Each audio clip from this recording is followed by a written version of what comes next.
Climat tendu au Proche-Orient, plus d'1 millier d'Israéliens ont défilé aujourd'hui à l'appel de l'extrême droite à Jérusalem-Est. Premier test pour le nouveau gouvernement après des menaces du mouvement palestinien Hamas qui font craindre une escalade. La marche a été placée sous haute surveillance policière. Les manifestants, dont des jeunes et des militants juifs ultranationalistes et d'extrême droite, se sont rendus devant la porte de Damas, donnant sur le quartier musulman de la vieille ville où se trouve l'esplanade des mosquées.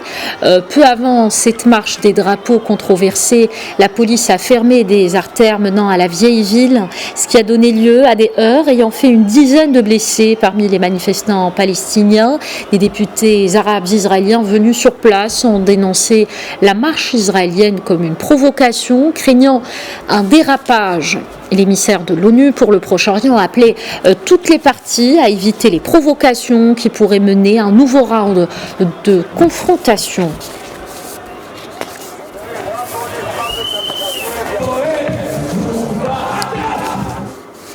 En juin, en direct depuis Al-Quds, Valérie Ferrand, correspondante de Média, pour faire le point justement sur la situation sur le terrain. Bonsoir Valérie. Bonsoir à tous. Prévu, on le rappelle, au départ le 28 avril lors des festivités marquant la victoire militaire israélienne de 1967 qui avait conduit à la prise de la vieille ville d'Al-Quds. La marche du drapeau s'est tenue en fin d'après-midi aujourd'hui. Quelques 5000 extrémistes y ont participé aujourd'hui, dont des leaders les plus extrémistes de la classe politique israélienne. Les participants se sont rendus jusqu'à la porte de Damas où des affrontements violents ont eu lieu entre Palestiniens et forces d'occupation israéliennes, mais ils ne sont pas entrés dans la vieille ville. Valérie, que s'est-il exactement passé ce mardi sur place ? Alors, ce qu'il faut comprendre, c'est que, comme d'habitude, l'armée israélienne, dès le milieu de l'après-midi, a commencé à tout boucler, ce qui met toujours, de toute façon, un climat de tension encore plus inhabituel, quoi. Et donc, ils ont commencé ça, à boucler toutes les rues, etc., ce qui était dans la continuité de ce qui se fait tous les ans. Maintenant, ce qui s'est passé, c'est que le chemin que devaient prendre donc ces extrémistes a été, avec accord du gouvernement, de la police, changé pour éviter que les tensions soient trop fortes, et donc ils ne sont pas, comme à leur habitude, entrés dans la vieille ville. Et je peux vous dire que j'assiste depuis 20 ans à peu près annuellement à toutes ces marches en dehors de l'an dernier où elle n'a pas eu lieu en raison de la pandémie du corona, et elles sont extrêmement violentes, elles sont extrêmement, lugubres, j'allais dire, tout simplement parce que vous avez des milliers de personnes qui hurlent à qui mieux leur haine de l'arabe, leur haine des Palestiniens, leur haine de l'islam, sans que cela ne provoque de tollé, et en effet ça se passe tous les ans. Et quand ils rentrent dans la vieille ville, ce que l'on voit à l'extérieur, c'est cette danse des drapeaux qui fait très provocatrice, mais sans plus. Mais quand vous vivez à l'intérieur de la vieille ville, c'est extrêmement lugubre. D'abord parce que l'armée vous oblige à fermer les magasins très tôt, et donc c'est dans des rues désertes qu'ils défilent, encadrés par l'armée, et en hurlant sincèrement des slogans inacceptable, j'allais dire, pour tout être humain.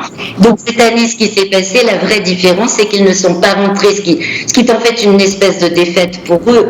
Et parallèlement à ça, bien sûr, le simple fait pour les Palestiniens d'être là et de dire nous sommes là, d'agiter un drapeau palestinien, a suffi pour que l'armée israélienne, la police montée, les policiers attaquent très violemment, encore une fois, les Palestiniens présents. Il y a eu au moins 33 blessés, il y a eu plusieurs arrestations, et on peut noter en même temps que du côté de Gaza, la situation est suivie de près avec une vingtaine de ballons enflammés qui ont été lancés en direction du territoire israélien. Parfait. Valérie, plusieurs députés de la liste unifiée, dont Ayman Aoudé, ont dénoncé cette marche, de même que le parti de Mansour Abbas, qu'il a qualifié de provocation. Et Yair Lapid, nouveau chef de la diplomatie israélienne, devant devenir Premier ministre après Naftali Bennett, a lui aussi condamné cette marche, affirmant que cela ne représente pas Israël et le judaïsme. Y a-t-il un changement de ton en Israël aujourd'hui, Valérie ?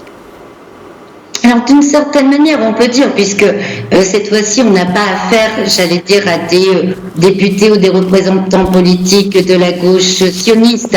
On a affaire à un personnage très important, architecte de la coalition qui vient d'être mise en place et qui donc s'exprime en disant, en fait, il n'a pas condamné véritablement la marche, puisque c'est avec son accord aussi qu'elle a lieu, mais plutôt les slogans que j'ai décrits, qui sont là tous les ans, de haine véritable à l'encontre de l'autre, et tout spécialement à l'encontre des Arabes, des musulmans et bien entendu surtout des Palestiniens. Et donc il y a un changement quand même de ton, puisqu'il se permet d'avoir cette condamnation.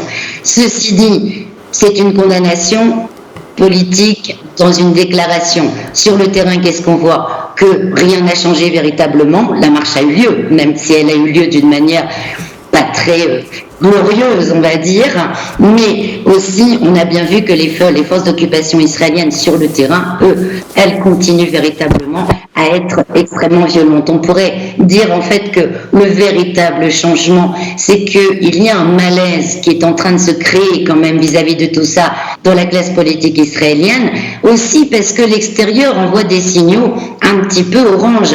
Le vrai changement, il est peut-être dans cette nouvelle génération palestinienne qui, des deux côtés de la ligne verte, mais aussi à l'extérieur, est en train de dire « nous ne voulons plus de cette situation, nous ne voulons plus de processus de paix comme on les a déjà vécus, nous voulons nos droits, notre liberté ». Et puis le changement qui existe aussi petit à petit dans la conscience d'une partie de la communauté internationale, notamment de la communauté juive américaine, du Parti démocrate de Joe Biden, qui sont en train quand même petit à petit de re-questionner ce soutien inconditionnel à l'État d'Israël.